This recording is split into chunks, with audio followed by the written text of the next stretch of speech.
Hi, everybody. Thanks for tuning in to Revolution Radio. Back after 1 week on Tuesday night. This is the Idavox Report.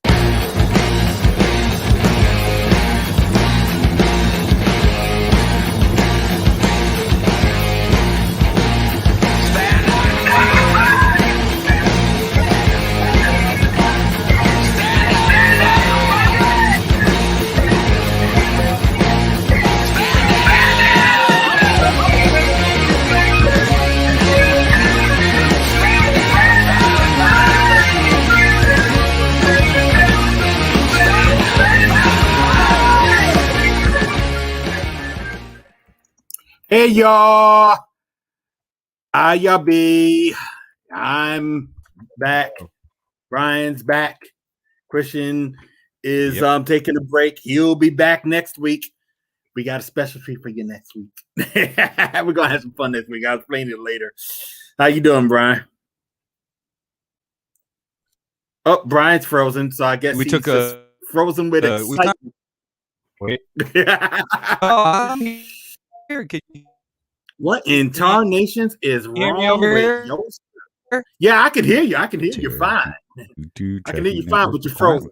That's okay. That's okay. Can you hear me? Can you hear me better now? Are we better now? Are we better now? Are we better now? No. It's funny because I can hear you. It's just that you move every now and again, but the voice is just okay. I mean, hey, I think there? I'm back. I am here now. Okay. Oh, it doesn't matter because in the next couple of minutes we're going to be pre-recorded anyway. So, but I want to just thank everybody. Say hello to everybody. Whoa! Are we jumping over each other? What's this now? Okay, so.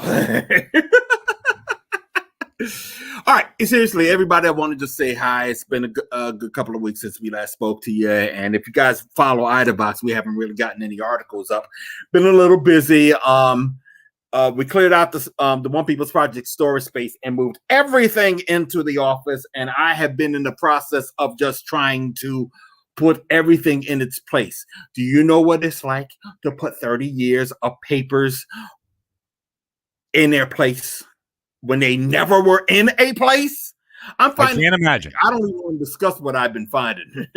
I can go run over and pull out old American Renaissance stuff, old refuse and resist stuff.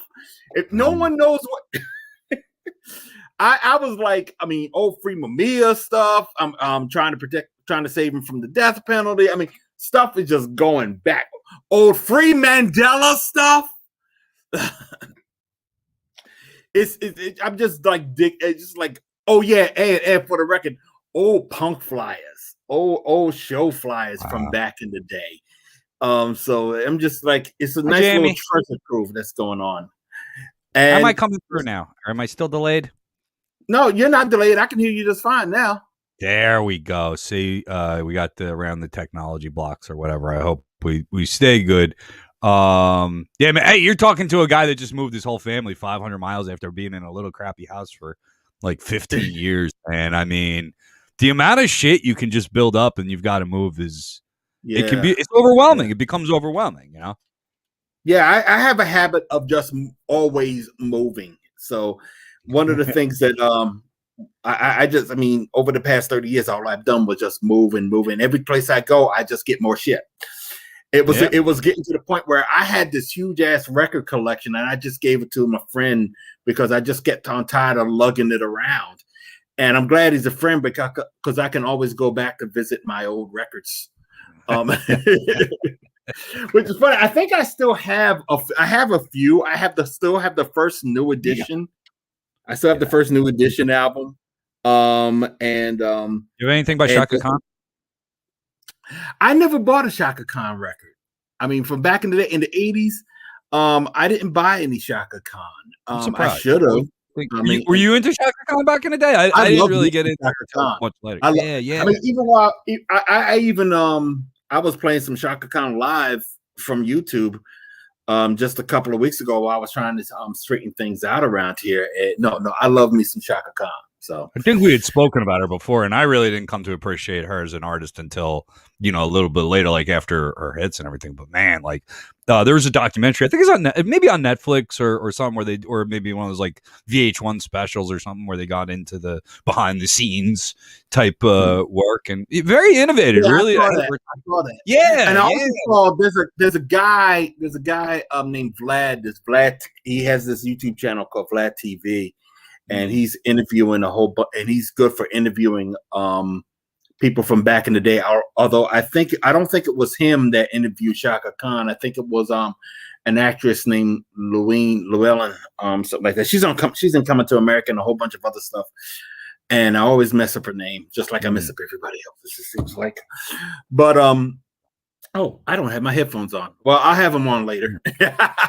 Jamie's asking us. Jamie's on the chat there asking us to keep posting our stuff, and we will. If like I said at the top of the show, Jamie, we took a week off. We got we got to recharge our batteries, and doing these shows takes a lot of work. So we took 1 week off, but that's it, Jamie. Don't worry, we're back to work full time, and don't worry, the network's long and strong, sister. We appreciate it. Yeah, the thing is, there's just a lot of work that we're doing, not just in regards to the moving in my case, but there's also, I'm just trying to catch up to everything that's been going on. We got the Derek Chauvin case that I've been paying attention to. And honestly, it looks like he's going to get convicted. It doesn't, I've never seen a police chief. Now, I said it looks like.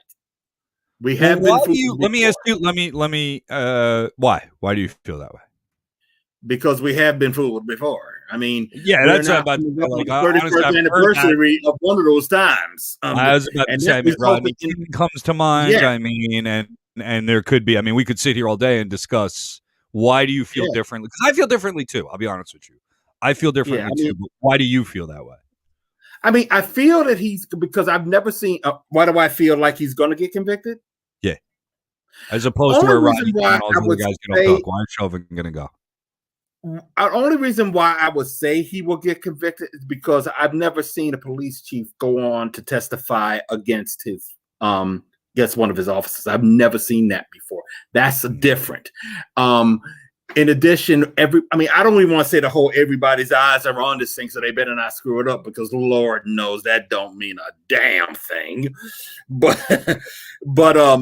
I think things are going differently. Now, let's be fair. The only thing that we have seen so far is the prosecution. We haven't heard what the defense has to bring. But considering that the defense is bringing up somebody as a witness, as like an expert witness who himself apparently is being looked into, being investigated. I can't remember the dude's name, but it doesn't bode well. But we're going to have to see how things. They've already stated. Yeah, I haven't personally watched a lot of the reports, and I think Jamie brings up a point. Convicted, yeah, but convicted of what? Are we going to get some kind of reckless manslaughter and time served charge? They could be convicted of a lot. I guess, I feel the same way you do, and there's a lot being made of this breaking of the thin blue line and people actually testifying who would normally not. And it kind of started that day. The 911 operator on the tape says, hey, you can call me a snitch if you want, but somebody's got to look at this and what's going on, as the live stream was coming in from the body cams, right?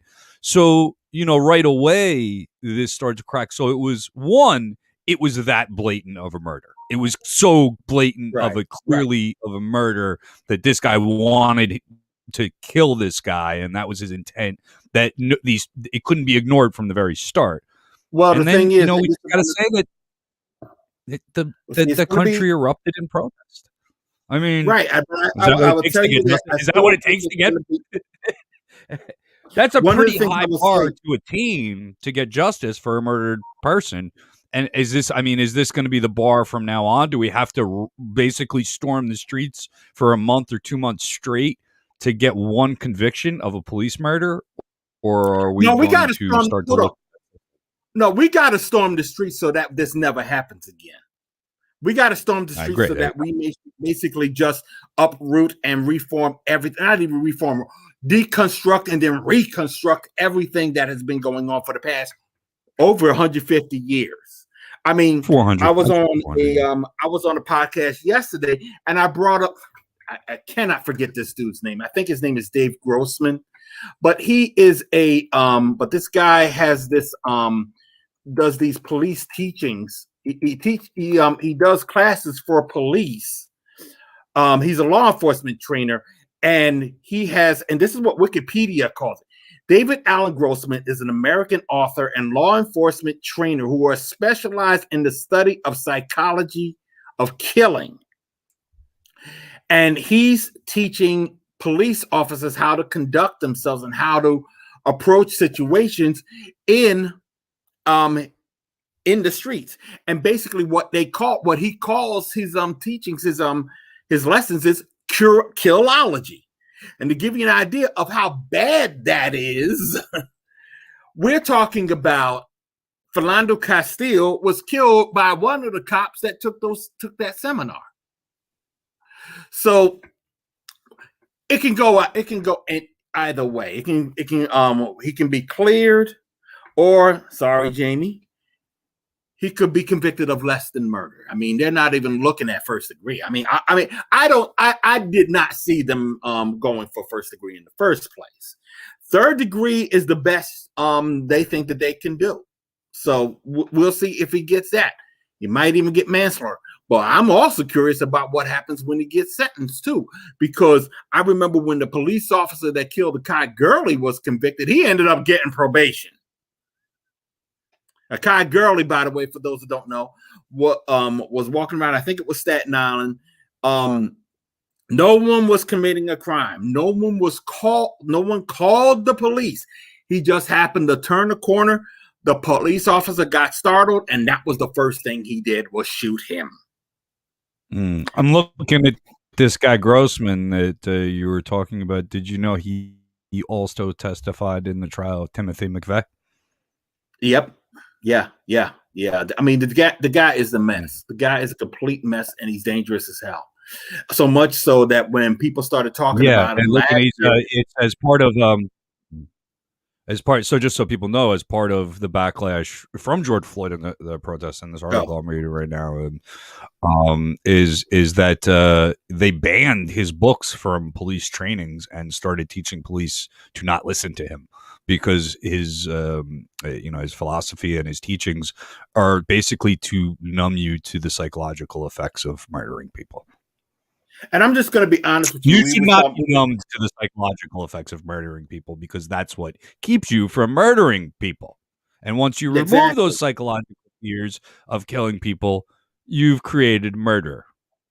Yeah. Good job. And I'll tell you something. One of the things that I don't like about these cop shows in particular is that they've now have gone into this thing where they have several episodes. If you watch all the TV cop shows, there are two things that bothered me about cop shows. There's a lot of things that bother me about cop shows in this day and age. One, the whole thing about the uppity Negro pastor. They all have them. They all try to have this like stereotypical Al Sharpton swagger about themselves, and they basically try to pass it off as he's just stirring things up in Black communities so that he can get a buck. That's basically the premise of every time you see a pastor on cop shows. That's one thing I don't like. The things that are going on, the other thing that's going on is that if you watch cop shows today, they all seem to have an episode where the star of the show shoots somebody that he or she thought had a gun, but then all of a sudden they realize that he or she didn't have a gun. And then, of course, the uppity Black pastor shows up to start protesting him and all that. And he's in shock. He's scared. Everybody's freaking the hell out because being attacked by this evil Black community. And meanwhile, we got Dave Grossman out there saying, don't worry about it. The propaganda. Don't have any feelings about it. Now, the propaganda is pretty deep in society, and it's hard. It honestly becoming more aware of it. Like the more aware of it, and the more sensitive you are to it, the harder it is to take. But you kind of, you in particular are one of the people that I really admire, because you kind of force yourself to be exposed to these things that, quite frankly, most people wouldn't put up with. I mean, there's things directed at you specifically as a black man, that you absorb because you want to be able to fight it. But you're a rarity. Most people are just not going to, listen, and for good reason. Who wants to hear this shit? Like, I get that. I honestly, like, I guess, how do you, when you hear, how do you cope psychologically and still be able to fight on? Because you take in a lot of this shit that's fucked up, man. I gotta say. I would say that my parents basically instilled upon me the gift of patience. That and the fact that that you're kicking their ass too. I mean, when you really educate yourself to the things that have gone on in the past, compare it to what's going on now, you sit there, put it together, and you say, we got this. We got this. All we got to do is convince ourselves that we got this. I mean, I think our biggest enemy can be ourselves sometimes, when we don't even look at the kind of strength that we have. But last year, we made sure we had that strength. We showed that. When George Floyd died, incidentally, because this is going to lead us to our guest today, because I don't want to get into talking and end up screwing up the time. When George Floyd died, when George Floyd was murdered, I should say, that was on the same day, May 25th, in Paris. There was a Roma student, a 14-year-old Roma kid in Paris that had gotten beat down by the police. It got overshadowed by what happened with George Floyd. But in the wake of how everyone responded to George Floyd, they got on top of it in Paris, and they brought it out. I'm Tanya Vasic. I have MA in psychology. And she is. Well, now we know the technology works. About that.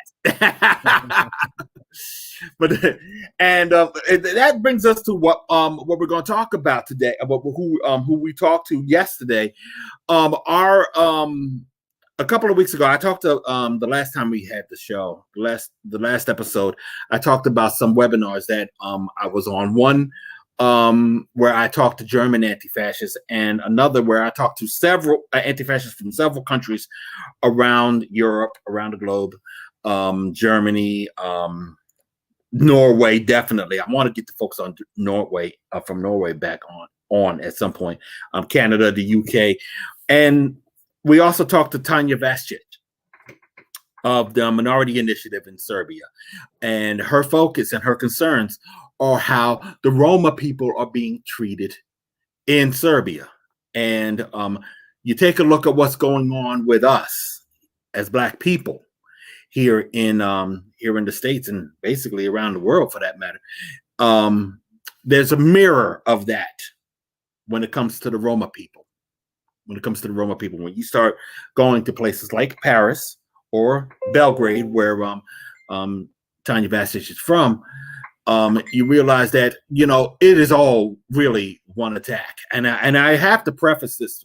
I have to point out by point something out here. When I go out and I try to cause grief to the American Renaissance Conference that takes place every year. One of the important things to remember that this is a neo-fascist conference that brings in neo-fascists from all over the world. And my attitude has always been, if we have our American fascists networking with other fascists globally, we got to network with anti-fascists globally. So let this be one of the first efforts in that regard. I would like to have at some point, not this year, but next year, I would like to have an international anti-fascist conference taking place. I would like to see that happen here in North America. I think North America needs it. I'm quite sure Europe is loaded with it, but North America really needs one. And if you don't think it needs one, watch when we announce and all the Fox News idiots start complaining about it. You will be convinced that we need one. But to get the ball rolling, and we really ultimately just simply need to network with anti-fascists around the world. And when you listen to Tanya talk about what they are dealing with in Belgrade, in Serbia, you're going to notice some similarities, a lot of them. And me and Brian were pointing them out as we were going along. Everyone, I want to just introduce y'all to Tanya Vasic of the Minority Initiative. She's and we're going to have some contact information as we go along with the interview, and then we're going to come back and we're going to be talking about some other things that are happening over the next couple of days. So let us just roll the videotape, and we'll be back in a bit. Me here. I'm Tanya Vasic. I have MA in psychology. I'm coming from Belgrade, Serbia, and representing Minority Initiative. Minority Initiative is a political organization, and it aims to become a political party in Serbia, representing minorities. In Serbia, we have a lot of minorities, but one of the biggest is a Roma national minority, and many other people who are claiming to be or seen as a Roma. So these people are facing, unfortunately, on daily basis, racism. And that special sort of racism is so-called anti-Gypsyism. And it's very much in ground and in place in Serbia, unfortunately, but not only in Serbia, as well in Western Balkan and another European countries that are originally ex-communist countries like Hungary, like Bulgaria, like Romania, like Poland, like Slovakia, Czechia, and so on. So racism against Roma is very present. It's increasing, unfortunately. You can see on a daily basis a lot of cases, a lot of attacks, a lot of things happening all around the place. And that's one of the reasons why Minority Initiative is taking that issue very serious. So what we are trying to approach is to put it on a political scene and to approach that on the highest level what is possible in any state, and that is to be discussed in the national parliament. So that's what is our aim, that's what we are trying to do, and that's what we hope we are going to do to succeed in 1 year. Now, the political structure in Serbia, is it similar? And when I say similar, in regards to breakdowns of parties, you said Minority Initiative is trying to become a political party within Parliament. What is the basic makeup of the current Parliament right now? Okay, the Parliament, I just wanted to give a bit of background information. Usually we have not only two parties as you in USA, we have many parties. So of course they are coming from the left to the right or other way around. And at the moment, unfortunately, we have one national party that is pretending to be somehow central, but actually is right party. Not officially, but behind the scene, it's working on that principles. So, and as well, you don't have a big opposition at this time in the parliament. We are having only some little national minority parties representing Muslims and representing Hungarian people and Albanian people. So, and that's 2-3 member of parliaments per each of those parties. So you don't have another big party is a socialist party that is as well at this time in the parliament. And this national party and the socialist party are constituting the government at the moment. And this government, unfortunately, is very right-oriented. It's a majority. There are majority Serbian parties. They are very pro-nationalist oriented. and the minorities and the people who are more democratic or central oriented are not having their opportunity to stand for their opinions or statements or whatsoever in the parliament. And the reasons why Minority Initiative is initiating all these questions and topics among Roma community is actually because in the last 12 years there is no Roma representative in the parliament representing or being appointed from one Roma political party. There are some Roma in parliament, but they are as well working for or working with majority Serbian parties. And in the last 12 years, we have really increasement of somehow political isolation of Roma, and in a way decadence, because Roma people are not somebody who is directly represented by Roma. They are not having opportunity to say what they need and what they stand for. They are blackmailed by majority parties during the campaigns. So literally blackmailed, meaning you're going to lose your scholarship or job, or you're going even to lose your social benefits, because many Roma people, they're really living in a big poverty and they're beneficiaries of a social care system. So they're blackmailed by that. Or even what is almost not possible to imagine is that they are paid, literally paid in cash, 10 to 15 euro per vote. So they're, because they're really struggling with the poverty on a daily basis. Most of them are living without job and living in non-hygienic or non-legal settlements.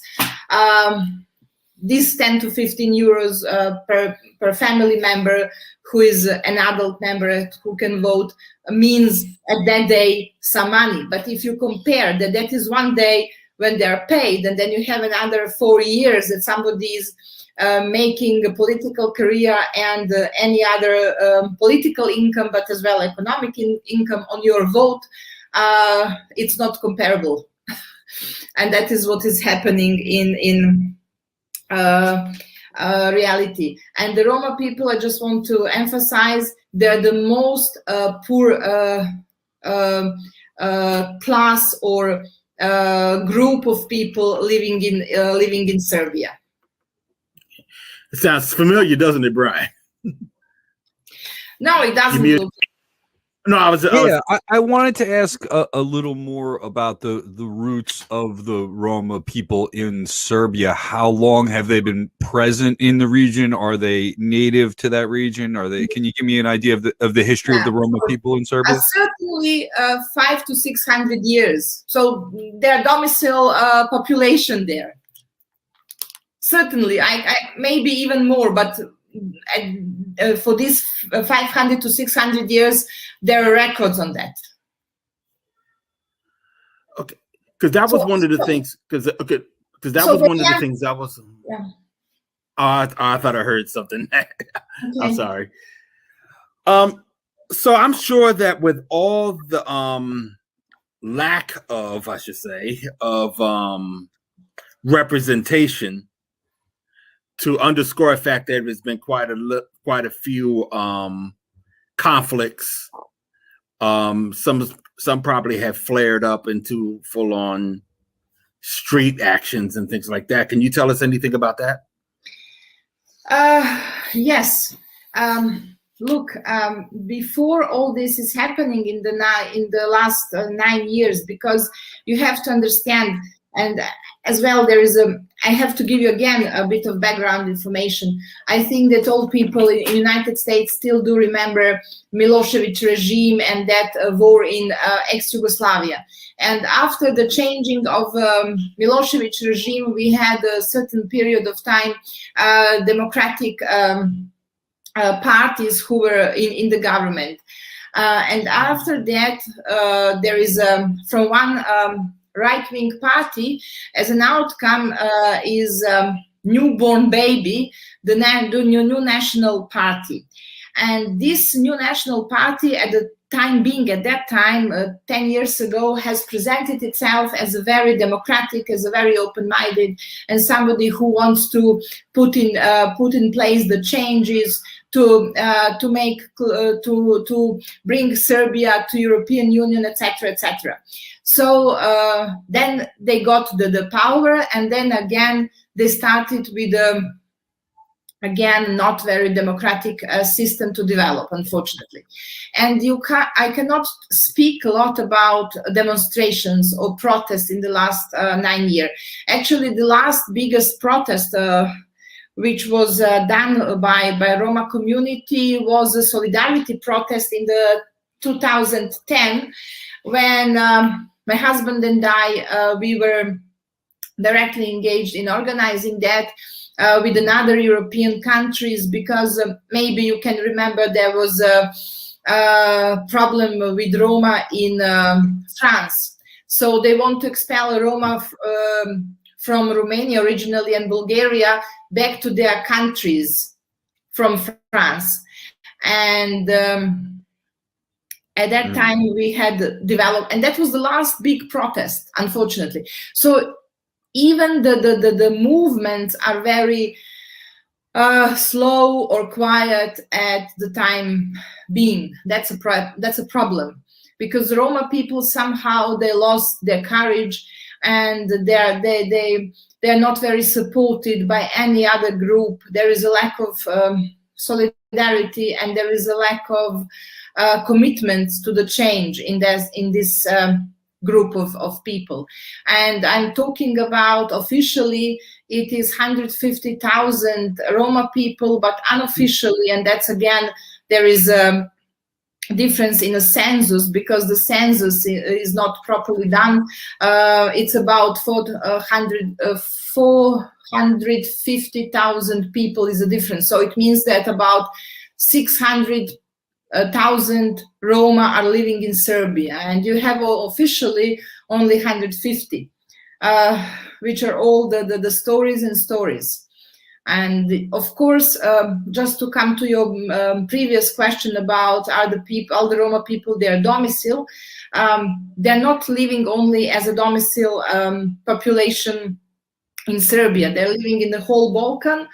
As well, in Kosovo, they were domicile. So when it has all happened with Kosovo in 1999, a lot of Roma had to leave Kosovo because they were not welcome by Albanians to stay there. Albanians wanted the country for themselves. So it was always the Albanian or the Serbian question, but never Roma issue. And they were living about 250,000 Roma, and now you have about maybe 20,000 living in Kosovo. So they were not welcome in Serbia because they saw them as a burden on the top of their very fragile economy, and they were as well not welcome in Kosovo to stay. So some of them stayed in Serbia. Some of them tried to go to Germany, Switzerland, Denmark, etc., etc. And unfortunately, with the new migrants crisis in European Union, you have the deportation of Roma from Kosovo back to Serbia as a safe state because of the new migrant crisis from Syria. So it's a very big issue among Roma from the Balkan. Okay. And on top of that, if there wasn't enough problems, you have to deal with this Leviathan movement that is causing a bunch of problems as well. I mean, a couple of months ago, and I actually knew about this one. A couple of months ago, they attacked someone, and it came across to me on the peripheral because I understand a couple of the members of the Leviathan movement had gotten arrested behind it, probably 6 or 7 members. And I wanted to ask, what is the first of all, let's tell everybody what the Leviathan movement is, and also what was the story behind that, and where is it today? Yeah. Okay, so this movement or this organization, they are a far-right organization.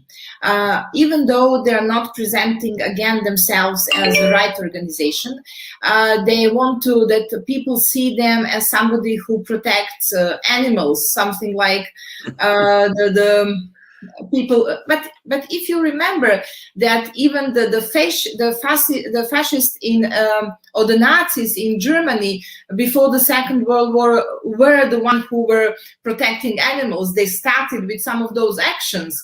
So Leviathan started like that in Serbia. They were starting with protecting animals, then there again immunization among children, etc., etc. They have some of their standpoints, and then they in this protection of animals, they're very radical, but of course they're actually exercising the power, and they look like some very equipped and performed military troop, not regularly, but they behave and look like that. And 2 years ago, they entered one of the Roma settlements in the town of Niš. That's south of Serbia, or west-south of Serbia. They entered that settlement because they saw a boy who, with what's the name of the... he hipped a bit of his horse. That horse goes... horse should go faster, and they saw that he hit him, and they filmed that, and afterwards they entered the settlement, asked for the boy, about 10-50 those guys, they're really like bodybuilders, etc. They found the boy and took the horse from him, because they said you don't know how to keep your horse in a proper state, you're not looking after him properly, so we are going to take your horse, to feed him, and then to give you back. So it was like a terror action. Of course, all Roma people in the Roma settlement were very upset and afraid, and on the top of that, okay, they took a horse, they went out. Nobody from the state institutions reacted on that. Nobody made any sort of intervention, any sort of legal action against the movement. So actually, what you can read from the lines or between the lines is that this movement has some sort of support from the government. They're like paramilitary group within the Serbian state. And then you have some even Roma representatives. There is somebody calling Roma National Council, and that council should counsel the state regarding the culture and information of Roma, etc., etc. And these guys from this Roma council went to this group of people to hug them and sit together with them and say, we are all good friends. So it's exaggerating. We were trying to really put that issue on a high level, but again, we had only a bit of support from some media, maybe 1-2 journalists talked about that, but nothing more than that. So this case is like a basic case of human rights violation and what one right group can do in Serbia against Roma, but nobody is doing anything legally against that group of people or organization or whatever they are, because sometimes they are movement, sometimes their organization, they're changing their status, and yeah. So it's what I was thinking too. It's like, if that's what's going on, because it's similar to what's happening here in the States. You have groups of thugs.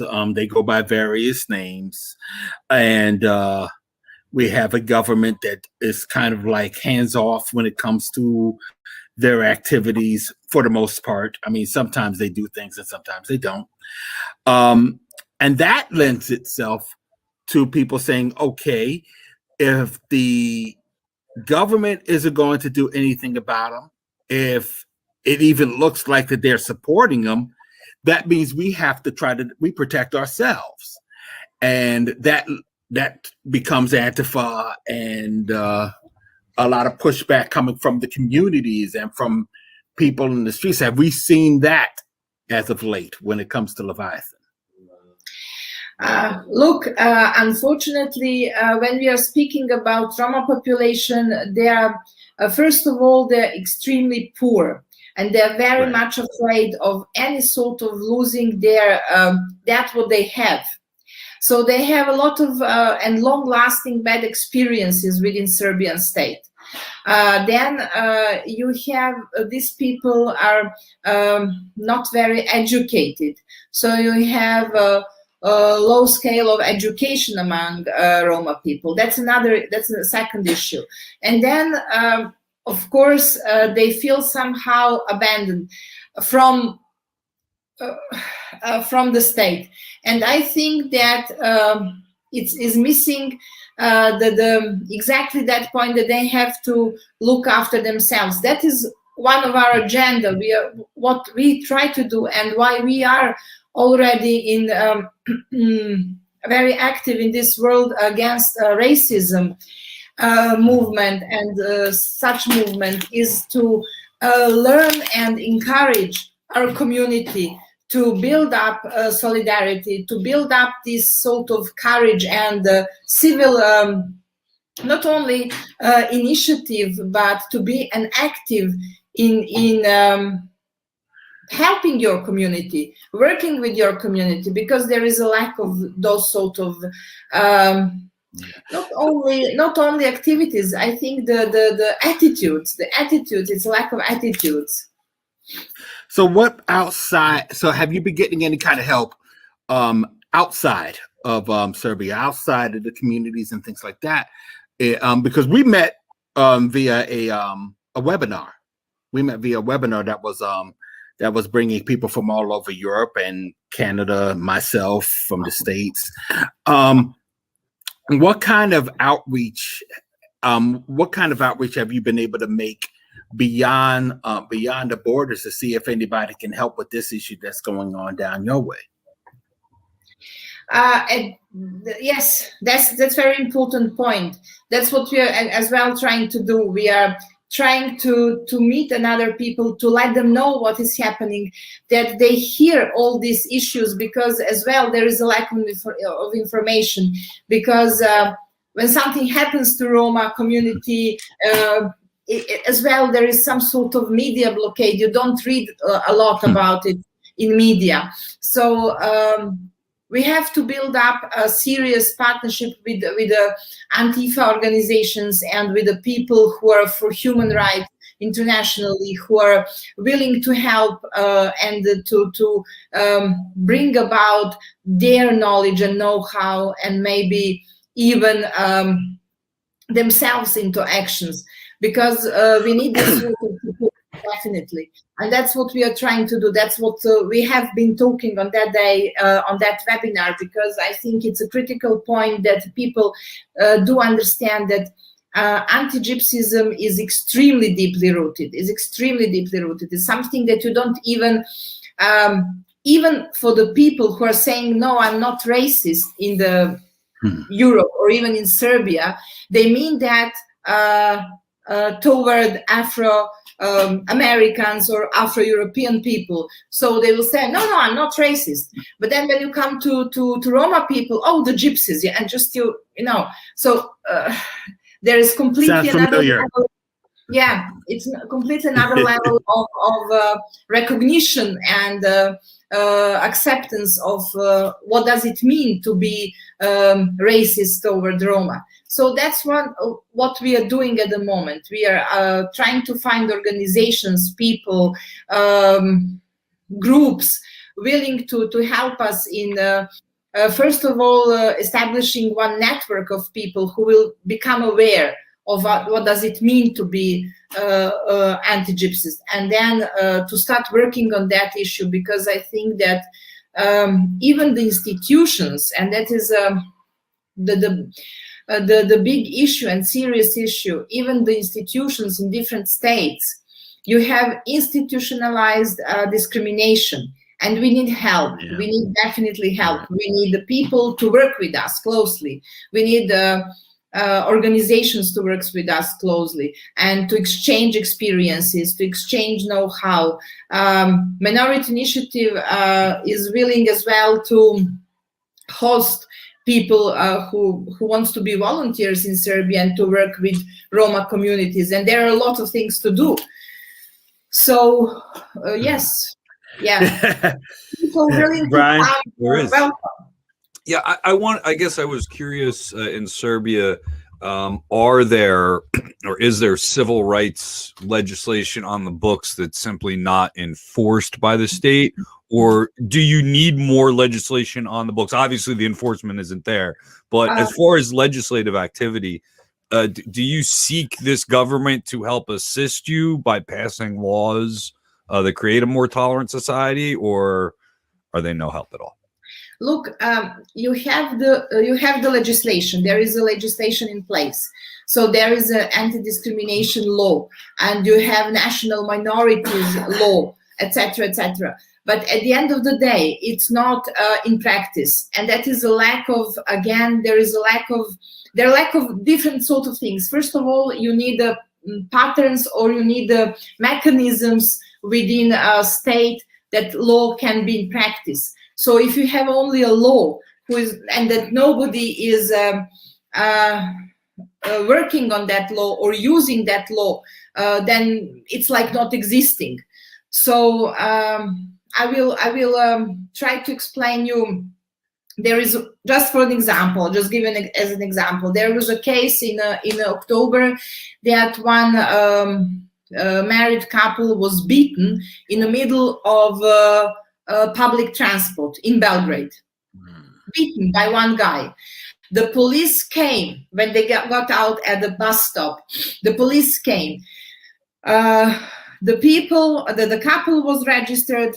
The young man who did it was registered. They even had one witness. And then, when that is over, the police made some sort of report on that, what has happened, yeah? And this report stayed within police. It is not automatically gone to the to prosecution. So you have no direct link between police on one side and the court on the other side, or some body in between, or whatsoever acting against that discrimination.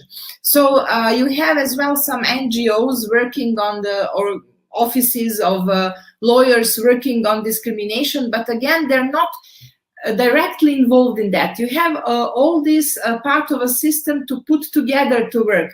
So there is a lack of practice of that legislation, put it that way. Maybe that's the best how to explain what is missing. We were trying, Minority Initiative tried to develop a system and to propose that system to the state, but until now we have no even comment on that, what we wrote.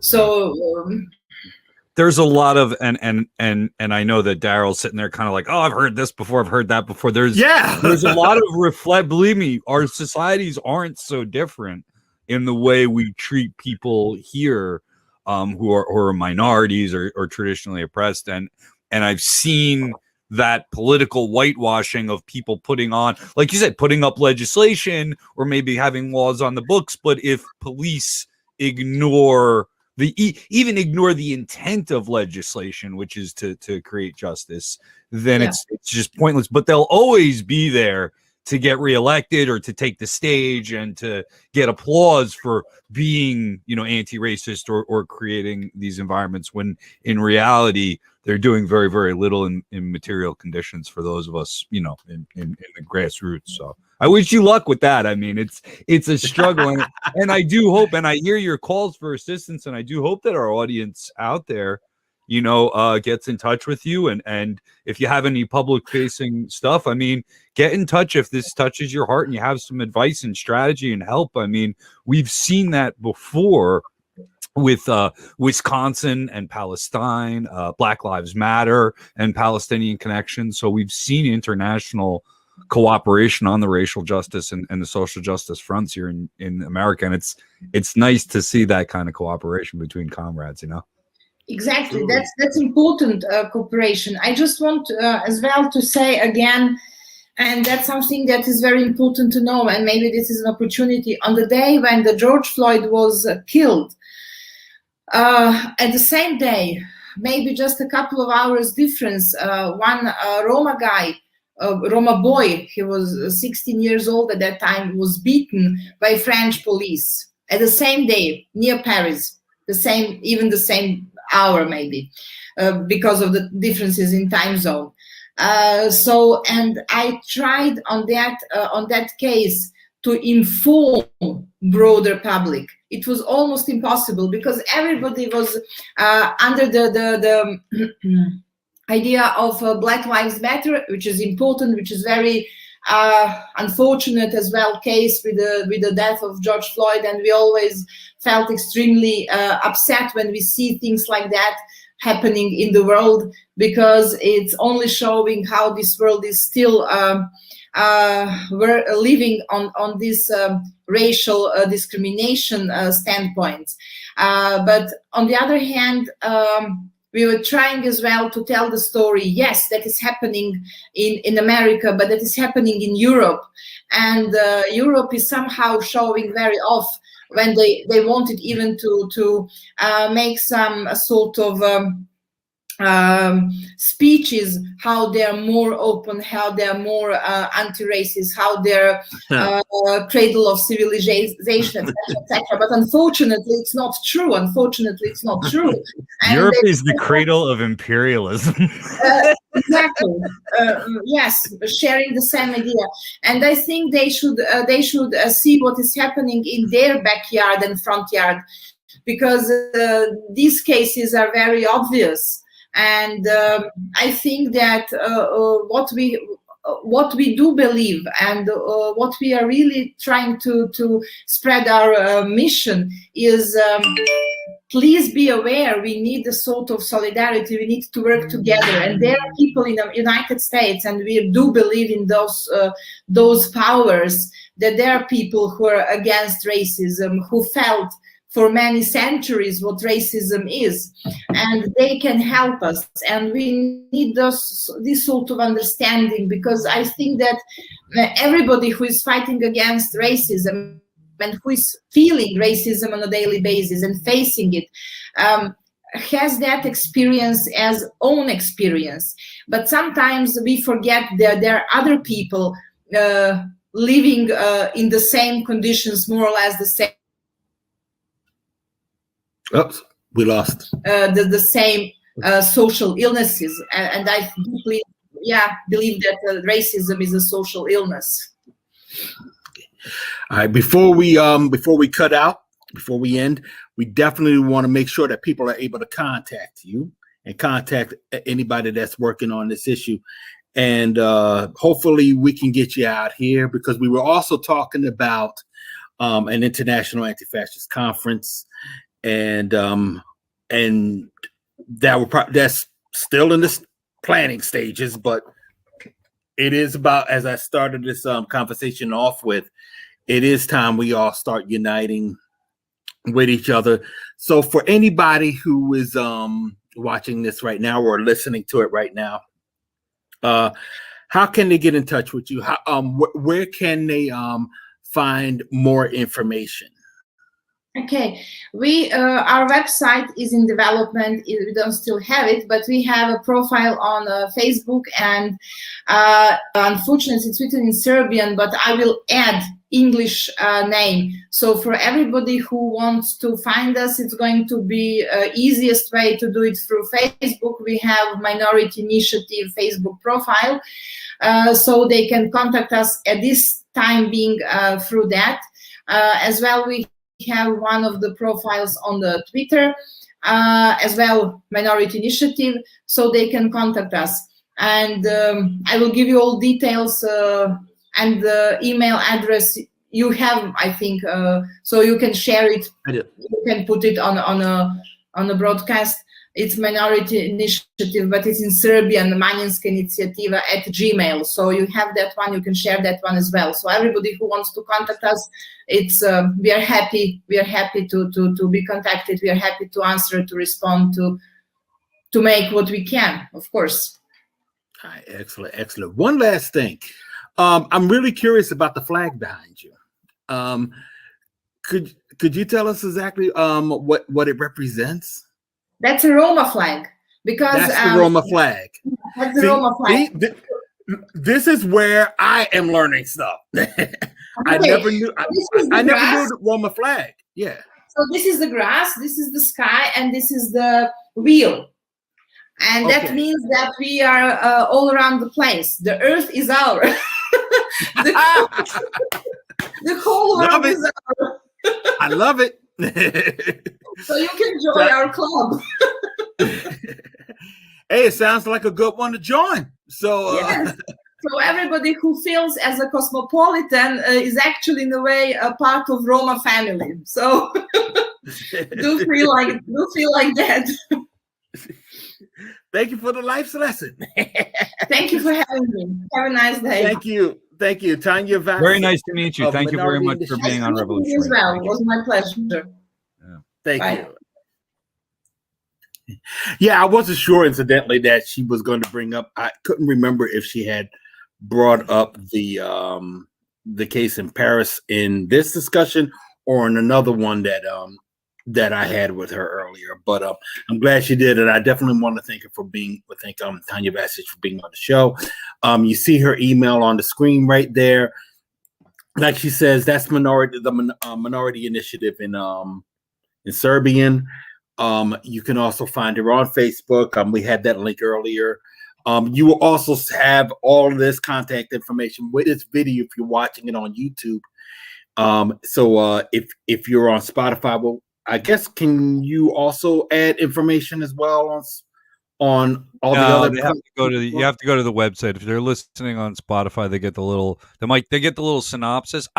They might show up. I mean, if they don't show up in the synopsis on Spotify, visit us on the web, www.njrevolutionradio.com. That's like new journalism, revolution radio spelled out .com. Okay, not a problem. Excellent. Now, we only got about 3 minutes before we have to cut out because it's 8:57 as we speak. Word. So I want to let everybody know that I got some appearances that in the next couple of days. If you guys want to see me, first I want to just mention, we all know about the so-called White Lives Matter stuff that's happening on April 11th. There's supposed to be something happening at the Ohio State House. And even though there was an announcement that the New Jersey European Heritage Association was supposed to do something in Philly, they came back and said, no, we're not doing anything. Leave us alone. You're scaring us. So basically, that we don't have to worry about. That. You never have to worry about keep an eye on it. You keep an eye on it. But what I really want folks to be around for, I have two things that are that I'm going to be involved with over the next couple of days. Basically, it's going to be 2 video webinars, and y'all can participate in them. The first one is tomorrow. At 6 o'clock, and it's called Hate Had a Home Here. And we're going to be talking about, in particular, the American far right and its history at Michigan State University. Michigan State University has some hella history in regards to that just a couple of years ago. And yes, American Renaissance was involved in it in some fashion, and I'll explain tomorrow how that happened. So if you want more information about that, the link is right there on the screen, and that will also be on the actually probably won't be, because we'll put it on the YouTube channel. Just so that everybody has it if they want to find some more information in regards to it. The other event that I will be participating in is called, well, it's basically the Far Right Fascism and Insurrection. It's a Zoom event. And this is put together by the Soma Action Religious Justice and Racial Justice Committees. And I worked with them before. They're here in New Jersey. And this is going to be where we start talking about, where we will talk about all of it. What we've seen on January 6th, what we've seen for over the past 4 years. And the link to that is on the screen right now. Remember that we're talking about Holocaust Remembrance Day. That's what this is. So we're going to be talking about anti-Semitism. We're going to be talking about anti-Asian hate while we're at it. We're going to be talking about it all, because actually all lives matter. They really do. They actually really do. We don't have to. We're the ones that can actually say it and mean it. But we are going to be talking. Hey, there's a cat named Michael. I prefer that we don't say it at all. Only because the conservatives bastardize the fact. But it is true. Yeah, they can. Let's just give all lives matter, but we'll show it. We will always show that all lives matter. We believe that all lives matter when those kids were in damn cages, and they still are. All lives matter to us, but not them that time. So let's just be clear. Yes, we're going to be talking about we're going to definitely be talking about a lot of things on Thursday and on Wednesday. So hopefully everybody can participate in both those events. I hope to see you there. Missouri was saying, am I going to Memphis next month? You're going to have to hit me up about that one. I don't know. I'm not sure I am aware of what's supposed to be going on with in Memphis. I know I'm going to be in Tennessee in May. The American Renaissance Conference doesn't really look like it's happening. We're running late, so I'll make this quick. American Renaissance Conference doesn't look like it's happening, but we're going to be doing something, and we'll keep you posted on that. I'll put that up on the wall. I'll put that up on idavox.com when we get a chance. So I'll just tell you flat out, and yes, Warren, yeah, all lives can't matter until we destroy white supremacy. I would just simply say, keep it in the forefront in your mind that I give a damn about everybody out there. I give a damn about everybody until you make me feel like I don't need to give a damn about you. So that's where I'm coming from when I say that. Can we use that as our slogan instead, though? Can we use that as our slogan? I give a damn about everybody. I like that as a slogan. I'll tell you like this. Michael Franti from Spearhead. There was a band called Spearhead back in the day, and it was led by this dude named Michael Franti, Disposable Heroes of Hypocrisy and all that. He still is a badass. He had a song after Michael Brown got killed in Ferguson. And if you can find it on online, it was a beautiful song. In the video, you see the sign, you see the graffiti that says "All Lives Matter" because Black Lives Matter just came out. So when he had the graffiti or had the tag "All Lives Matter," it was before the conservatives took that tag over to try to excuse the fact that they don't think all lives matter. So I'll just tell you, I'll just end this show with a line from one of his songs from the Spearhead album, Home. He goes, a piece for you, a piece for me, a piece for every single person that you see, a piece for you, a piece for me. But I don't act peaceful if you're not that way to me. And that's the real. I'll see y'all next week, y'all. Peace. Tune in tomorrow night for NJR Live on Revolution Radio, 8 p.m. Tell your friends, share, and like our YouTubes because we need more friends out there doing that kind of stuff. We love you too. Those saying I love you on the screen, we love you too. Peace.